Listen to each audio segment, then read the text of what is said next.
আমার জমি তো সিলেকশন হয়ে আছে ভাই 6 তারিখের।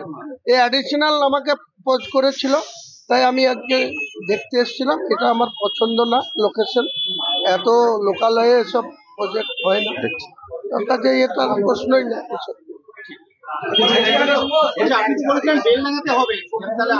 বেলডাঙ্গা তো হবেই, বেলডাঙ্গা হবে। বেলডাঙ্গাতে করবো, এটা 12/12/2024 সালে ডিক্লেয়ার করেছে। তারপরে কোনো এক মহারাজ সাগর দিঘিতে 5 কাঠা জায়গার উপরে রাম মন্দিরের শিলান্যাস করেছে। আমি আবার যখন 6 তারিখের কথা পুনরায় বাবরি মসজিদের কথা বলেছি, এখানকার বিজেপির নেতা সাখারাপ সরকার বলেছে বহরমপুরের কোনো জায়গাতে রাম মন্দির হবে।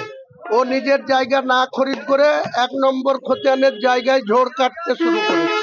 তো সে কে কি করছে তা নিয়ে আমার কোনো বক্তব্য না, ওটা সরকারের জায়গা, সরকার বুঝবে। সরকার রাম মন্দির করতে দেবে না বারণ করবে, এটা সরকারের ব্যাপার না। আমি আমার নিজের জমিন খরিদ করে বেলডাঙ্গাতে 6 তারিখে শিলান্যাস করব। একই কথা কতবার রিপিট করব ভাই? কিসের জন্য ও প্রপোজ করেছিল, আমি এসছি, আমার জায়গায় পছন্দ হয় না। আর এসব প্রশ্ন, সওয়াল প্রশ্নের কোনো জবাব আমি দেবো। 6 তারিখে আপনি অনড় রয়েছেন, 6 তারিখে নিশ্চয়ই।